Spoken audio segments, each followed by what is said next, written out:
Welcome to Rajapalayam recipes.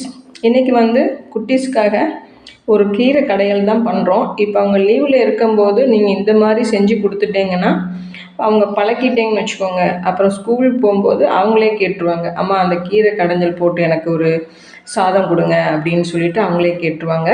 அதனால் இப்போ பாப்பா வீட்டில் இருக்கிறதுனால நம்ம இந்த கீரை கூட்டு காரமே இல்லாமல் பண்ணுறோம். கொஞ்சம் நெய் ஊற்றி அவங்களுக்கு கொடுத்துட்டோன்னா அவங்க நல்லா விரும்பி சாப்பிடுவாங்க. அவங்களுக்கு சைட் டிஷ்ஷாக ஒரு முட்டை மட்டும் ஆம்லெட் போட்டு கொடுத்து நீங்கள் ஸ்கூலுக்கு லஞ்ச் பாக்ஸ் கொடுத்தீங்கன்னா மிச்சம் வைக்காமல் எடுத்துகிட்டு வருவாங்க. நீங்களும் செஞ்சு பாருங்கள். அது என்னென்னு பார்த்துடலாம். கீரை பொடி பொடியாக கட் பண்ணி வச்சுருக்கேன். ஒரு 10-15 பல்லு பூண்டு, ஒரு 10-15 வெங்காயம், ஒரே ஒரு தக்காளி, பருப்பு எல்லாமே கொஞ்சம் கொஞ்சம். நீங்கள் ஒரு சட்னி கரண்டி இருந்ததுன்னா அதில் ஒரு கரண்டி பாசிப்பருப்பு, ஒரு கரண்டி துவரம்பருப்பு, ஒரு கரண்டி கடலைப்பருப்பு, மூணையுமே சேர்த்து நல்லா ஊற வச்சு வேக வச்சு வச்சுருக்கேன். ஏன்னா பருப்பெல்லாம் குழந்தைங்களுக்கு ரொம்ப நல்லதுன்னு சொல்லிவிட்டு இந்த மாதிரி எல்லா பருப்பும் சேர்த்து போட்டிங்கன்னா இப்போ ஸ்டவ் ஆன் பண்ணிக்கலாம். ஸ்டவ் ஆன் பண்ணிவிட்டு இந்த மாதிரி அகலமான கடாய் இருந்தால் உங்களுக்கு நல்லா வறுக்கிறதுக்கு சௌரியமாக இருக்கும். அதனால தான் என்னடா பெருசாக எடுத்துருக்குன்னு நினைக்காதீங்க. இது நல்லா ஃப்ரை பண்ணுறதுக்கு சூப்பராக இருக்குது இந்த கடாய். இப்போ இதில் ஆயில் கொஞ்சம் போட்டுக்கோங்க. இந்த கீரை வேகிறதுக்கு வெங்காயம் அதெல்லாம் வேகிறதுக்காக ஆயில் ஒரு 2-3 ஸ்பூன் போட்டுக்கோங்க. இதுக்கு தாளிக்கிறதுக்கு வெறும் ஜீரகம் மட்டும்தாங்க, வேறு எதுவும் கடுகு போடலாம். ஏன்னா எனக்கு ரொம்பவும் கடுகு பிடிக்காது, அதனால் நான் ஜீரகம் மட்டும் போடுறேன்.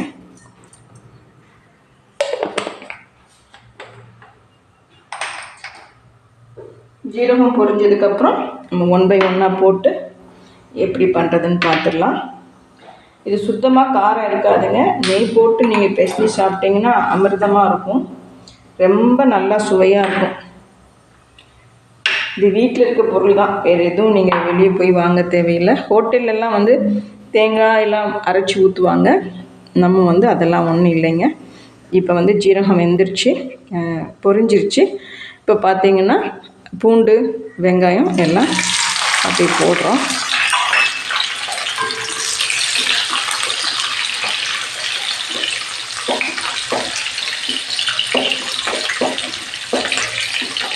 ரொம்பையும் ஃப்ரை பண்ணணும் இல்லை, நம்ம கீரையெல்லாம் போடும்போதும் ஃப்ரை ஆகும். அதனால் இப்போ ஒரு கொத்து கருவேப்பிலையும் 2 பச்சை மிளகாய் எடுத்து வச்சுருக்கோம், கீரி வச்சுருக்கோம், அதே போட்டுடலாம்.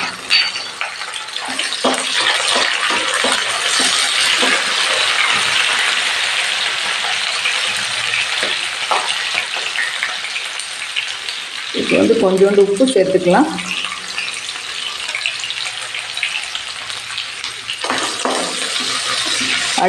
அடுப்பை சிம்லே வச்சுக்கோங்க.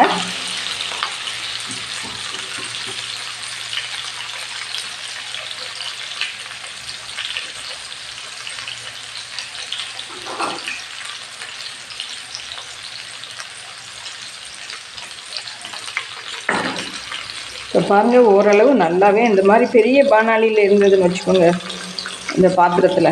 அதனால் உங்களுக்கு சீக்கிரமே ஃப்ரை ஆகும். நம்ம இந்த மாதிரி தின்றதுக்கு வசதியாக இருக்கும். இது கிளறி கொடுத்தா டக்குன்னு வந்துடும். இப்போ இந்த ஸ்டேஜில் நம்ம பொடி பொடியாக அரைச்ச இந்த கீரை போட்டுடலாம்.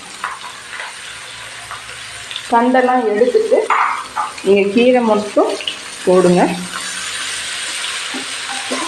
பார்க்கறதுக்கு தான் நிறையா இருக்கும், ஆனால் வதக்கிட்டிங்கன்னா கம்மியாயிடுங்க.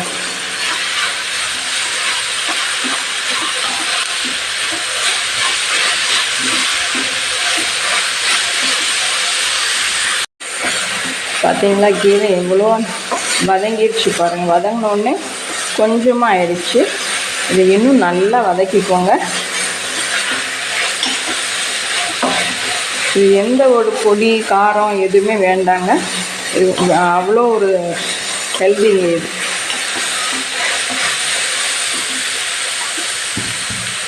இந்த ஸ்டேஜில் ஒரே ஒரு தக்காளி தான் நம்ம நீல வாக்கில் வெட்டி வச்சுருக்கோம், இதை போட்டுங்க. இது நல்லா ஃப்ரை ஆகட்டும். பொடியாக கட் பண்ணலாம், ஆனால் இது அப்படி நல்லாயிருக்கும், பார்க்கவும் நல்லாயிருக்கும், டேஸ்ட்டும் நல்லா எடுத்து போட்டுருவாங்க பிள்ளைங்க. அதனால தான் நான் குட்டி குட்டியாக கட் பண்ணாமல். அது நல்லா வெந்ததுக்கப்புறம் பார்த்திங்கன்னா சுருண்டு சுருண்டு இருக்கும், அது பார்க்கவே நல்லாயிருக்கும். அதனால இப்படி போட்டிருக்கேன். தக்காளி போட்டோன்னே அந்த சத்தம் எல்லாம் அடங்கிடுச்சு பாருங்கள்.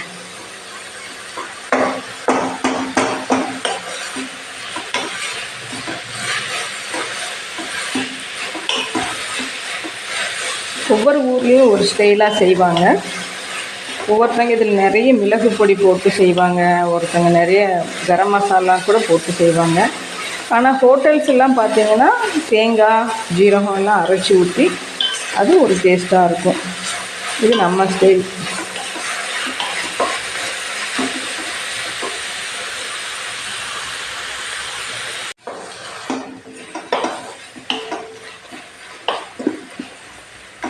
இப்போ நல்லா சுருளை வெந்துருச்சுங்க. இந்த ஸ்டேஜில் நம்ம தாராளமாக பெருங்காயப்பொடி போடணுங்க. ஏன்னா பருப்பு எல்லாம் நிறையா இருக்கிறதுனால நீங்கள் தாராளமாக போடுங்க. டேஸ்ட்டு நல்லாயிருக்கும். என்னடா பெருங்காயம் இவ்வளோ போடுறீங்கன்னு நினைக்காதீங்க, இது ரொம்ப நல்லாயிருக்கும். டைஜஷனுக்கு நமக்கு நிறைய பருப்பு போட்டிருக்கோம் இல்லையா, 3 பருப்பும் போட்டிருக்கோம். பூண்டும் இருக்குது, இருந்தாலுமே பெருங்காயம் உடம்புக்கு ரொம்ப நல்லது. இப்போ இந்த ஸ்டேஜில் நம்ம பருப்பு எடுத்து ஊற்றிடலாம். எல்லா பருப்பும் வெந்திருக்கும், ஆனால் கடலைப்பருப்பு மட்டும் கொஞ்சம் வேகாது. ஆனால் அதுதான் அதுக்கு ஒரு அழகு. அங்கங்கே முழிச்சிருக்கும் பாருங்கள், அதுவே பார்க்க நல்லாயிருக்கும். இவ்வளோதாங்க, இவ்வளோ சிம்பிளாக ஒரு பருப்பு கூட்டு. இது நீங்கள் குழந்தைங்களுக்கு சூடான சாதத்தில் 2 ஸ்பூன் நெய் போட்டு இதை பிசைஞ்சு ஊட்டினீங்கன்னா தொட்டுக்க எதுவுமே தேவைப்படாதுங்க. ஆனால் பாப்பாவுக்கு ஒரே ஒரு ஆம்லெட் போட்டு கொடுத்துட்டோன்னு வச்சுக்கோங்களேன், ஒன்று வாயை திறக்காமல் சாப்பிட்ருவா. அப்படி பிடிக்கும் அவளுக்கு. இந்த ஸ்டேஜில் கொஞ்சம் தண்ணி ஊற்றிக்கலாம்.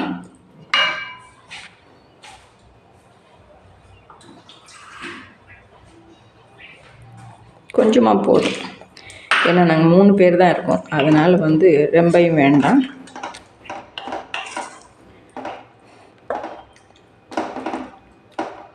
பார்க்கவே நல்லா இருக்குது பாருங்கள். இப்போ மேலே கொத்தமல்லி போட்டுக்கலாம். பொடியாக அரிஞ்சால் கொத்தமல்லி அப்படியே தூவிக்கலாம். தூவிட்டு லாஸ்ட்டில் ஒரு முக்கியமான ஒரு போட போகிறோம். அதுதான் இதுக்கு நல்ல டேஸ்ட்.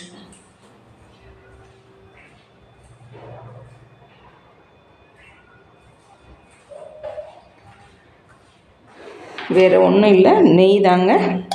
நெய் ஊற்றி வச்சிட்டோன்னு வச்சுக்கோங்க, சூப்பராக இருக்கும். ஒரு 2 ஸ்பூன் மட்டும் போடுங்க, போதும். அவ்வளோ ஒரு அருமையான டேஸ்ட்டில் இருக்கும். எவ்வளோ ஒரு 10 நிமிஷத்தில் ரெடி ஆகிடுச்சு பாருங்கள். இது மாதிரி நீங்களும் ஆரோக்கியமான உணவெல்லாம் சாப்பிடுங்க. காரம் அதெல்லாம் இல்லாமல் பார்த்திங்கன்னா அவ்வளோ ஒரு டேஸ்ட்டாக இருக்கும். குழந்தைங்களும் விரும்பி சாப்பிடுவாங்க. இந்த மாதிரி சுவையான கீரை கூட்டை நீங்களும் செஞ்சு பார்த்துட்டு எனக்கு கமெண்ட் பண்ணுங்கள். தேங்க்யூ.